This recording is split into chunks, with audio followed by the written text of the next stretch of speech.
바울이 데살로니가 교회에 첫 번째 편지를 보낸 지 1년에서 2년이 지난 후에 보낸 편지가 데살로니가 후서였다고 우리가 같이 나눴죠.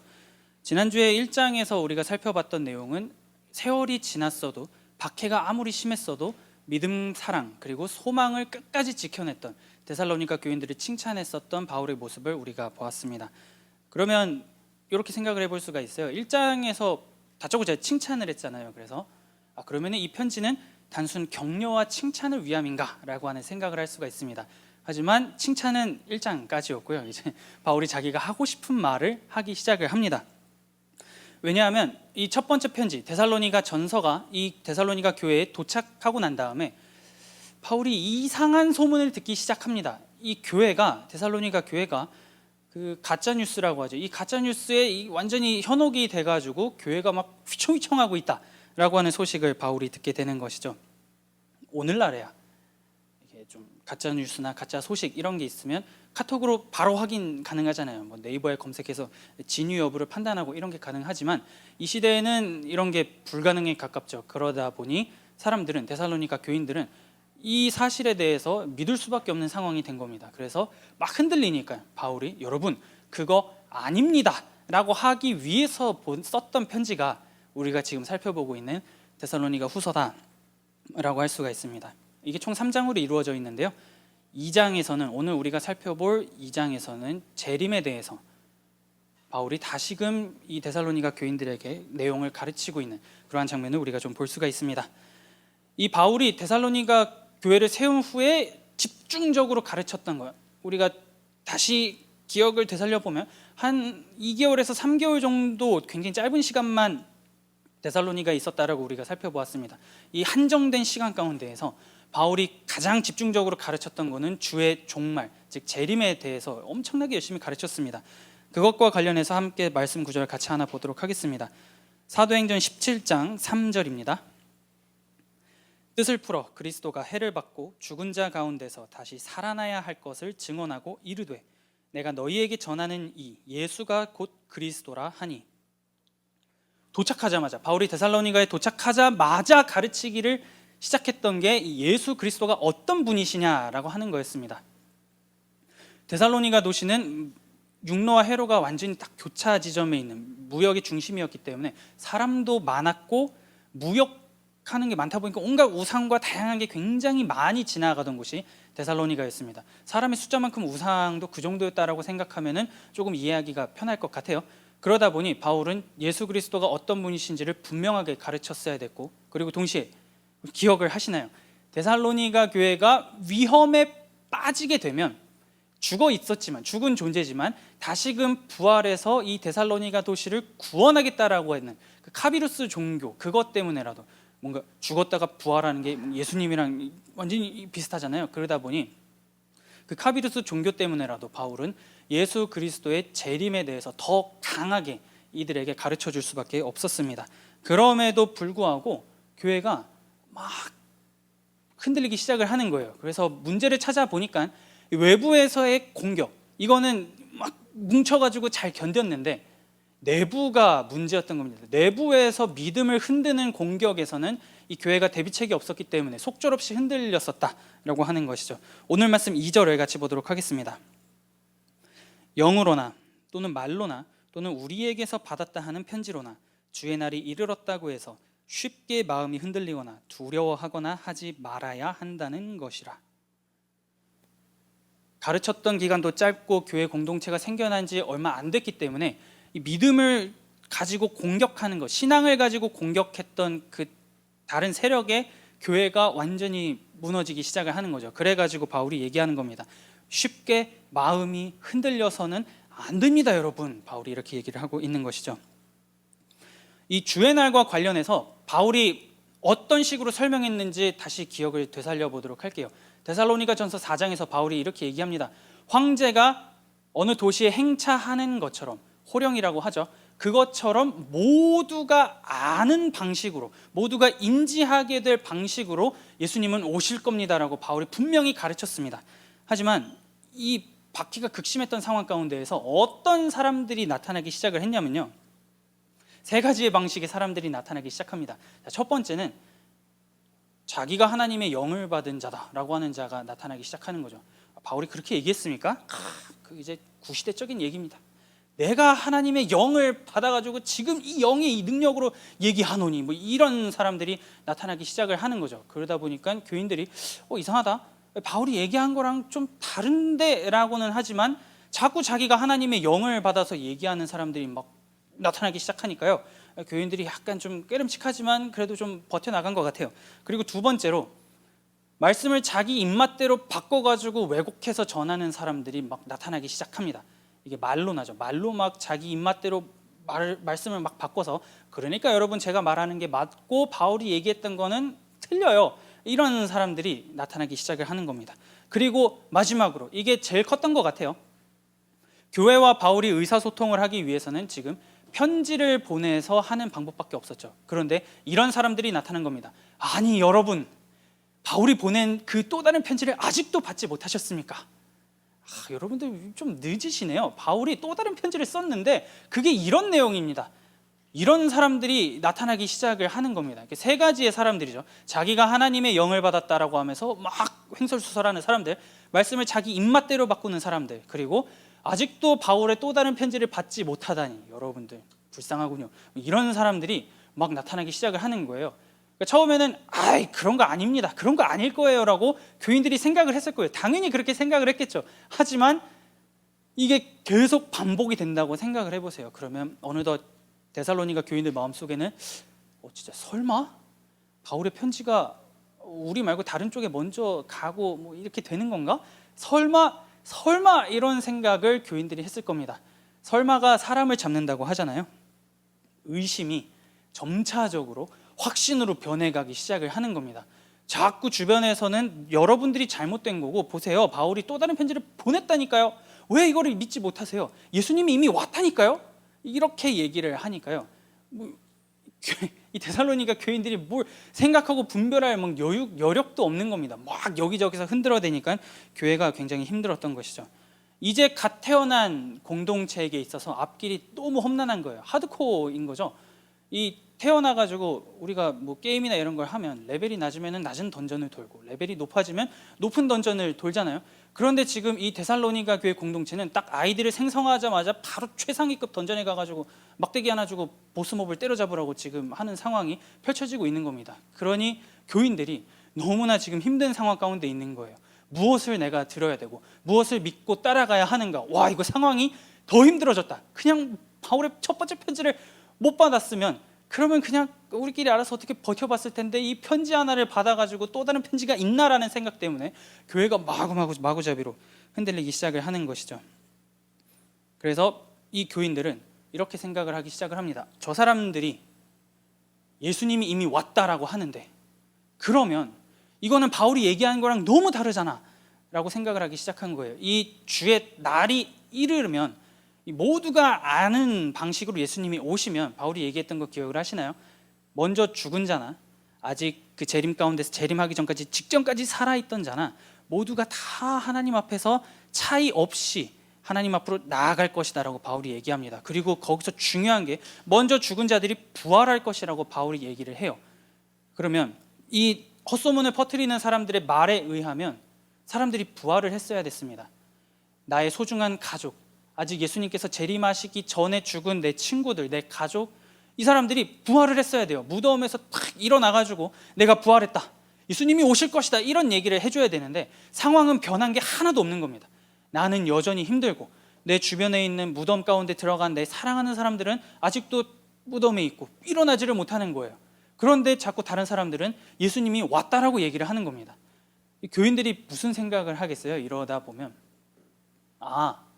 버림받았구나, 끝까지 좀 더 믿음, 사랑, 소망을 가지고 좀 더 믿음 가운데에서 잘 지켰어야 됐는데 뭔가 어디서부터 잘못된 건지는 모르겠지만 버림받았다.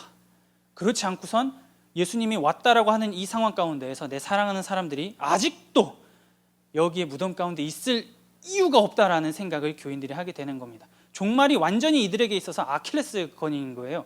그러다 보니까 교인들이 흔들릴 수밖에 없는 상황이 아주 단계적으로 만들어지기 시작하는 겁니다. 예수님이 왔다면 반드시 죽은 자가 부활을 해야 되는데, 저 사람들은 왔다고 하고 바울의 편지에는 그렇게 얘기한다고 또 막 우리들에게 얘기를 하는데 우리의 상황은 여전히 변한 거 없이 박해와 고통 가운데 있다 보니 교인들은 점차 무너지기 시작을 하는 겁니다. 그래서 바울이 그것을 교정하기 위해서 이 오늘 말씀 3절에서 이렇게 얘기를 합니다. 누가 어떻게 하여도 너희가 미혹되지 말라. 먼저 배교하는 일이 있고 저 불법의 사람 곧 멸망의 아들이 나타나기 전에는 그날이 이르지 아니하리니. 여러분, 예수님께서 재림하시기 전까지는 온갖 괴소문에 흔들려서는 안 됩니다라고 바울이 계속해서 호소하고 있는 장면을 우리가 보게 되는 거죠. 배교라고 하는 표현은 교회 안에서 믿음을 가지고 있다가 떠난 자들을 의미합니다. 자기가 붙잡았던 것을 내팽겨치는 자들을 의미를 해요. 그리고 불법의 사람은 하나님을 대적하고 내가 하나님이다 라고 말하는 사람을 의미합니다. 상상을 초월하는 사람이 나타날 것이다 라고 바울이 얘기를 하고 있어요. 역사를 쭉 보면 자기가 하나님이라고 얘기하는 사람들은 오늘날에도 있고 과거에도 있습니다.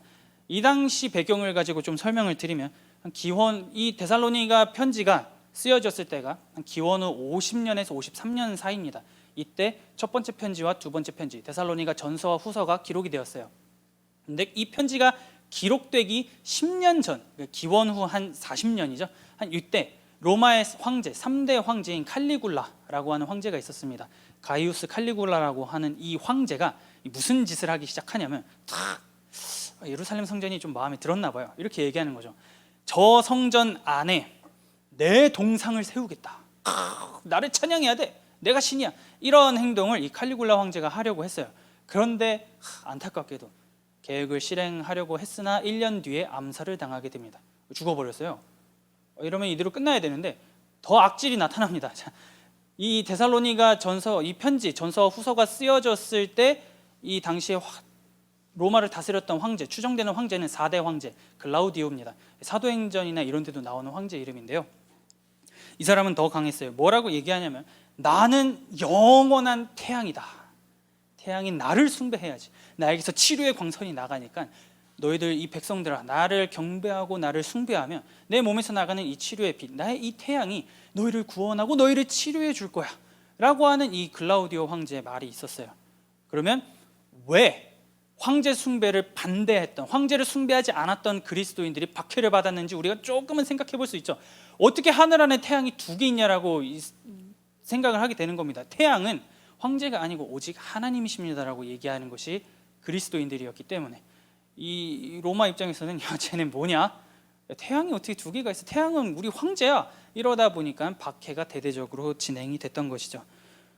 그리고 이 대적하는 자는 하나님의 성전에 앉아가지고 자기가 하나님이라고 얘기를 이제 한다고 말을 하는데요. 바울이 사용하는 언어 중에 성전이라고 하는 것은 하나님을 믿는 사람들이 모인 교회 공동체를 의미를 합니다. 고린도전서 3장 16절을 같이 볼게요. 바울이 이렇게 얘기합니다. 너희는 너희가 하나님의 성전인 것과 하나님의 성령이 너희 안에 계시는 것을 알지 못하느냐. 우리가 성전이다 라고 얘기를 합니다. 이 말들을 이제 가지고 분석을 해보면, 종합을 해보면 불법의 사람, 대적하는 자는 밖에서도 나올 수 있지만 안에서도 우리들의 믿는 신앙 이 공동체 가운데에서도 나타나서 내가 하나님이다, 나를 경배해라, 이런 사람들이 점점점 생겨날 것이라고 바울이 얘기를 하고 있는 것이죠. 과거에는 황제와 이 교회 안에 누군가가 계속 나타나서 자기가 신이라고 막 얘기를 했습니다. 오늘날 많죠. 자기가 신이고 자기가 하나님이라고 하는 사람들은 오늘날에도 우리가 좀 찾기 쉽습니다. 조금만 눈을 들어서 찾아보면 그런 사람들이 굉장히 많아요. 그런데 바울이 지금 이 데살로니가 후서에서 말하는 불법의 사람, 자기가 하나님이라고 말하는 이 사람은 오늘날까지 자기가 하나님이라고 얘기하는, 자기가 신이라고 말하는 사람들과는 차원이 다른, 위험도의 수준이 타의 추종을 불허하는 사람이라고 바울이 얘기를 합니다. 왜냐하면 9절에 바울이 이렇게 말을 하기 때문이에요. 악한 자의 나타남은 사탄의 활동을 따라 모든 능력과 표적과 거짓 기적과, 지금 여기서 바울이 세 가지로 얘기합니다. 능력, 표적, 기적, 이 세 가지를 얘기하는데요. 문제가 되는 게 뭐냐면 이 세 가지가 하나님의 능력을 나타낼 때 사용하는 단어이기 때문입니다. 히브리서 2장 4절을 같이 보도록 하겠습니다. 이렇게 얘기를 합니다.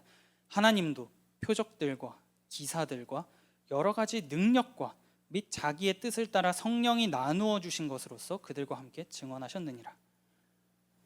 굉장히 문제가 되는 것을 볼 수가 있는 거죠.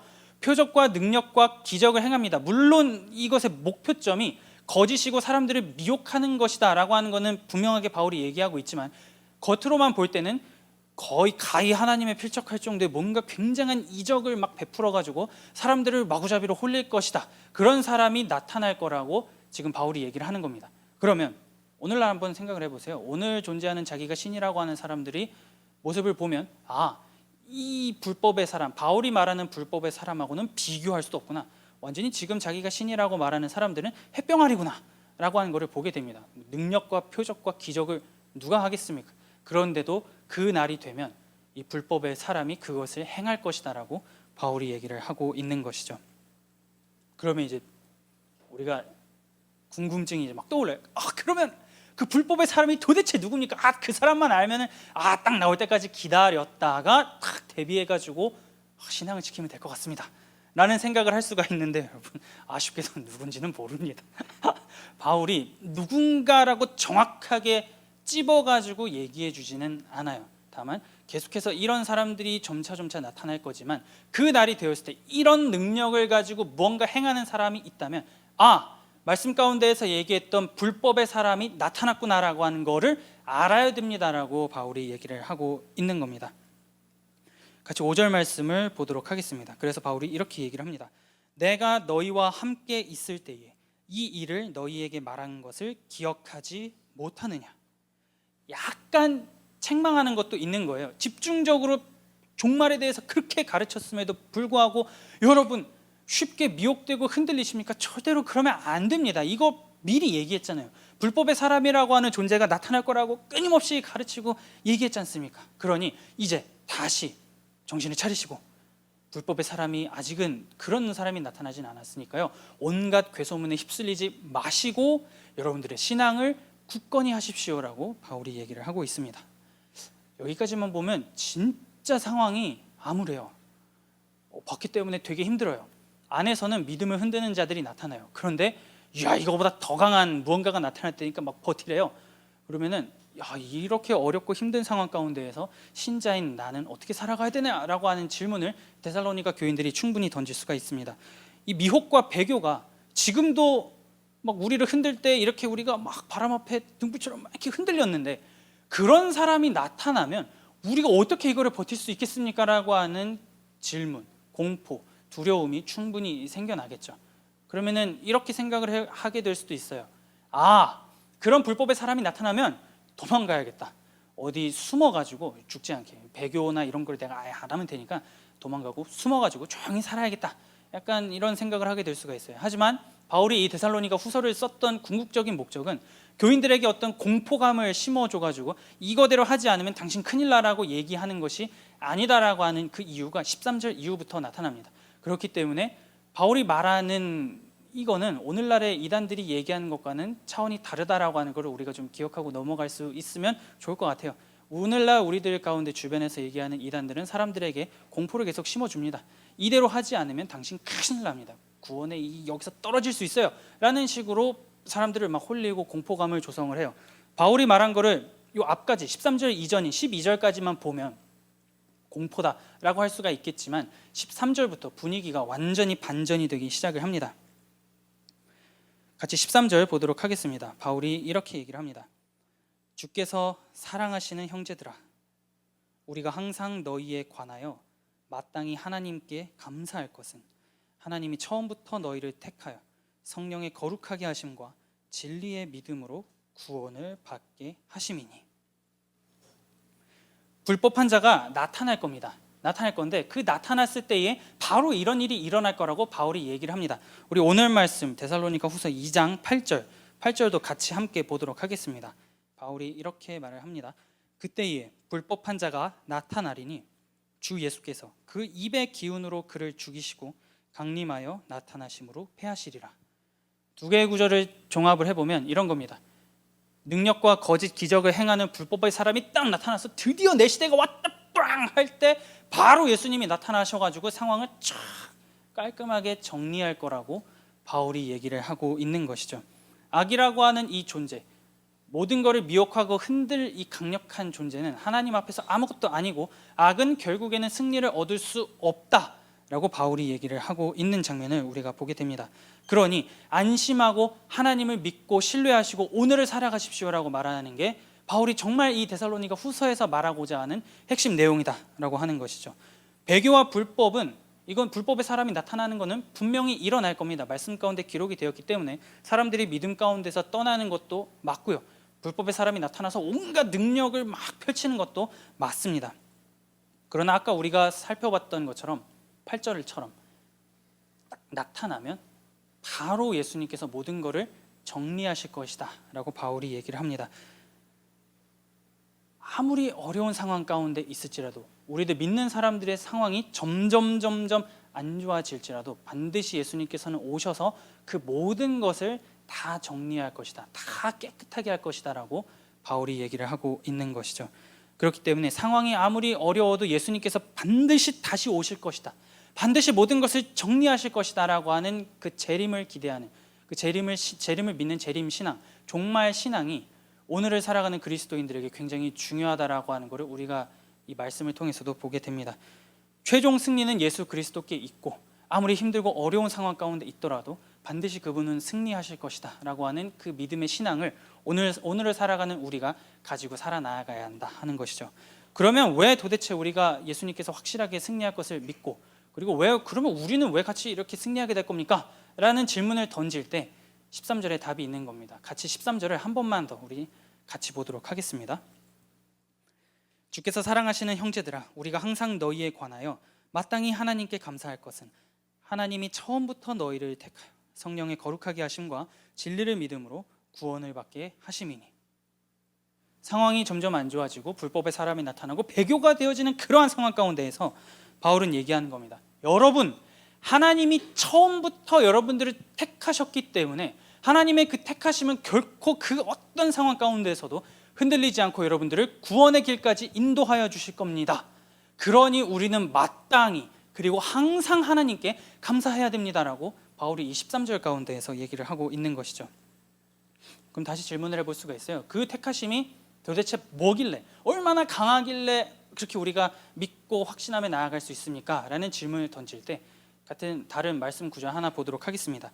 로마서 8장 38절에서 39절입니다. 이 말씀 구절은 아마 잘 아시는 분들도 있으실 거예요. 내가 확신하노니 사망이나 생명이나 천사들이나 권세자들이나 현재일이나 장래일이나 능력이나 높음이나 깊음이나 다른 어떤 피조물이라도 우리를 우리 주 예수 그리스도 안에 있는 하나님의 사랑에서 끊을 수 없으리라. 바울이 분명하게 얘기를 하고 있습니다. 하나님의 사랑에서 끊을 수 없다. 근데 그 앞에 뭐가 붙냐면 그 어떤 피조물이라도, 그 어떤 것도 하나님의 사랑에서 끊어낼 수 없다라고 바울이 얘기를 합니다. 왜 끊어낼 수 없겠습니까?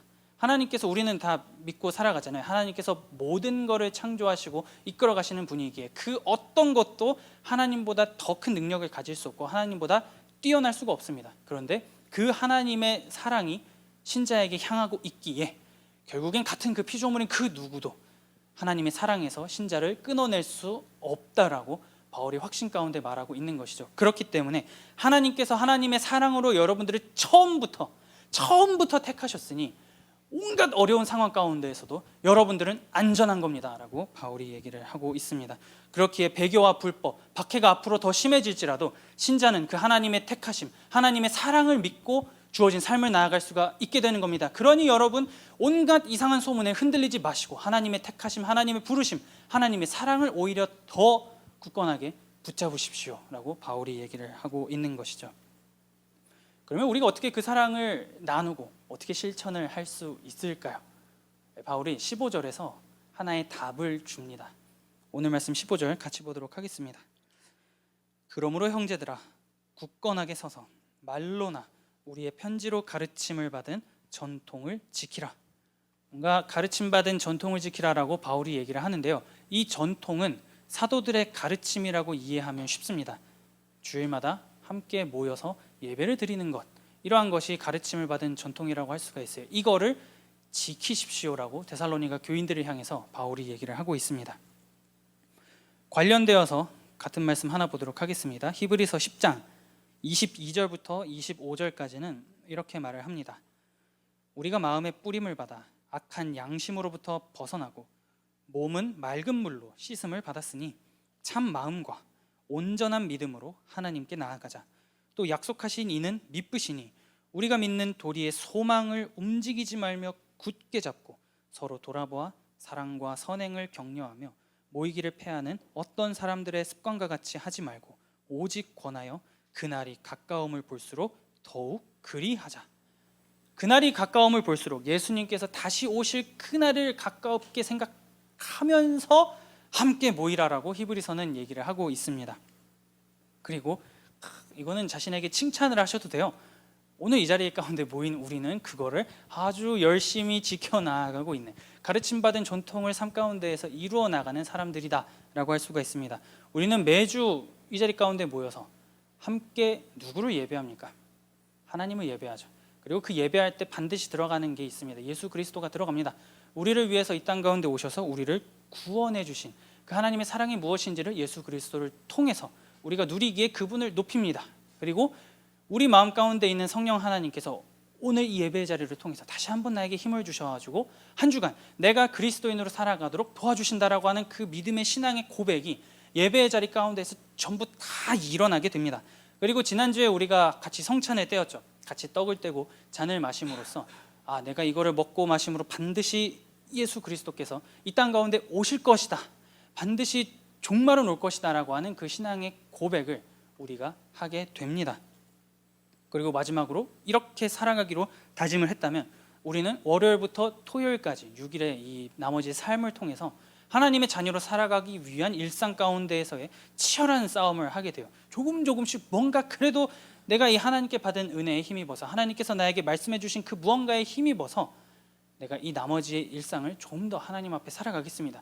그래서 하나님을 사랑하고 이웃을 사랑하겠습니다. 수직과 수평의 관계를 조금씩 발전시키려고 하는 그 몸부림이 6일의 시간 가운데 일어나게 됩니다.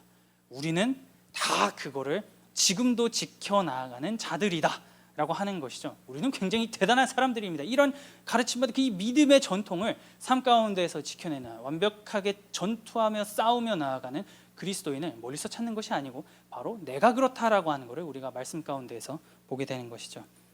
그래서 제가 생각할 거리를 하나 좀 드리도록 하겠습니다. 우리 이 자리 가운데 앉아있는 3부 예배를 같이 드리는 우리 성도 여러분들께서는 예배를 무엇이라고 생각을 하십니까? 지금 우리가 이렇게 나와 있잖아요. 같이 열심히 찬양하고 하나님의 말씀이 무엇인지 막 나누고, 이따가는 같이 공동체로 모여서 말씀을 또 같이 묵상할 겁니다. 그 모든 진행되어지는 이 모든 과정 가운데 속에서 예배, 그리스도인들에게 있어서, 나에게 있어서 예배는 무엇인가 라고 하는 거를 조금 생각을 해볼 수 있으면 좋겠습니다. 여러 가지 답이 나오겠죠. 때가 되면 밥을 먹듯이 습관처럼 굳어져가지고 1시 반이다, 이제 슬슬 가야겠다, 뭐 이런 식으로 습관처럼 우리가 예배의 자리로 나올 수도 있습니다. 아니면 우리가 이 사람 사이의 관계 때문에, 이 사람과의 관계 때문에 내가 어쩔 수 없이 예배 자리 가운데 나와가지고 나는 쉬는데 이러면서 예배를 드릴 수도 있어요. 반대로 너무나 하나님께서 우리에게 베풀어 주신 그 구원의 은혜가 감사해서 예배를 드릴 수도 있습니다. 여러 가지가 있을 수 있어요. 그런데 우리는 이거 하나만은 기억할 수 있으면 좋겠습니다. 우리는 이 예배를 드리면서 종말이라고 하는 거를 매 예배의 자리 가운데에서 기억하고 그거를 내가 이어나가겠습니다라고 하는 결단을 하는 자들이다. 그거를 예배 가운데에서 우리가 이루어 나간다라고 하는 것을 기억할 수 있으면 좋겠습니다. 예배를 통해서 아까 전에 3가지를 얘기했던 것처럼 하나님을 예배하고 하나님을 찬양하고 내가 주의 자녀로서 살아가겠습니다라고 하는 그러한 결단들, 성찬을 통해서 주의 재림을 기억하고 기다리겠습니다라고 하는 이 모든 결심의 과정이 예배의 자리 가운데 나오기 때문에 예배는 결국에는 종말론적인 요소를 띠고, 성도는 늘 이 예배를 통해서 하나님께서 나에게 부어주실 그 완전한 그 날을 기대하게 된다라고 하는 것을 우리가 이 예배를 통해서 보게 되는 겁니다. 혼돈스러운 세상 속에서 여전히 미혹하는 소문들은 많고 우리는 막 흔들립니다. 흔들릴 때마다 우리가 기억해야 될 거는 바울이 얘기한 것처럼 함께 모여서 가르침받은 그 전통을 지키기 위해 함께 모여 예수 그리스도를 예배하며 우리의 신앙을 고백하기 위한 그 치열한 노력, 지키는 것을 오늘날 우리가 해야 된다라고 하는 것을 말씀 가운데에서 보게 되는 것이죠. 그렇게 할 때 우리의 신앙, 우리의 믿음은 점차 성장할 겁니다. 운동을 하면 근육통이 있어서 근육이 이제 성장하는 것처럼 처음에는 이 습관이 잘 안 되니까 처음에 되게 힘들어요. 하지만 그게 계속 진행되어질수록 우리의 신앙은 어제보다 더 커지고 작년보다 더 풍성해져서 하나님을 향한 믿음은 더욱더 강해져 나아갈 것입니다. 만일 우리가 이렇게 바로 서 있기를 힘쓰지 않고 가르침받은 전통을 지키기 위해서 그 어떤 노력도 하지 않는다면 우리는 이제 이렇게 되는 겁니다. 좀 쉽게 설명을 드리면 어디선가 무슨 소식이 탁 들리면 드디어 내가 복음을 찾았다, 이단의 가르침에 우리가 이렇게 넘어가는 거죠. 그러고선 다른 사람에게 제가 드디어 복음을 찾았습니다, 이게 복음입니다 라고 하면서 우리가 흔들리게 될 겁니다. 그러나 우리가 그렇게 흔들리지 않기 위해서는 이 가르침받은 전통을 지키기 위해서 우리가 늘 하나님을 예배하며 하나님 가운데서 하나님께서 주신 그 은혜를 맛보았다면, 조금이라도 맛보았다면 이 은혜가 장차 그날에 완전하게 주어질, 완벽하게 주어질 그날을 사모하며 주어진 이 일생, 이 예배의 자리를 내가 지켜나가겠습니다라고 하는 고백이 우리들의 예배의 자리 가운데에서 일어날 수 있으면 좋겠습니다.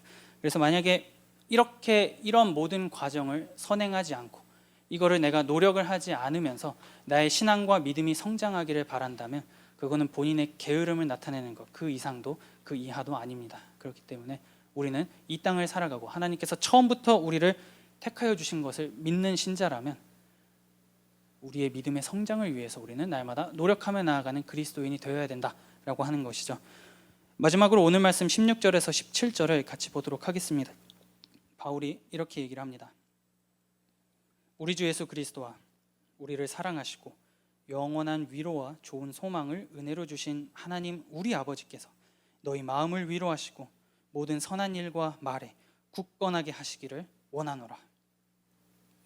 우리가 살펴본 것처럼 하나님께서는 신자에게, 믿는 하나님의 백성에게 믿음, 사랑, 그리고 마지막으로 소망의 인내를 주셨습니다. 그거를 가지고 이 땅을 살아갈 수 있도록 하셨고 능력과 힘을 매 순간마다 허락하여 주십니다. 그러니 우리가 기억해야 될 거는 우리를 흔들고 불법의 사람이 막 나타나는 것 같고 미혹의 소문이 들린다고 하더라도 흔들리지 마십시오. 그럴 때에 우리가 기억해야 될 것은 하나님께서 처음부터 나를 택하셨기에 나의 이 구원은 흔들리지 않을 것이니 가르침받은 전통을 지키며 예배가 사라져가고 하나님을 믿는 사람들이 점차 없어지는 이러한 상황 가운데에서 하나님, 나는 예배 자리를 지켜나가며 삶 가운데에서 그리스도인이 무엇인지를 보여주며 그리스도인다운 그러한 삶을 살아가겠습니다라고 결단하며 고백하는 것이 우리에게 필요합니다. 그래서 앞으로의 삶 가운데에서 흔들리지 않고 하나님 앞에 나아가며 하나님께서 주시는 그 은혜와 하나님의 날개 아래 거하는 것이 무엇인지를 점차 더 경험하면서 그분의 은혜 앞으로, 그분의 품 안으로 달려나아갈 수 있는 저와 여러분들이 될 수 있기를 마음 다해 축복합니다.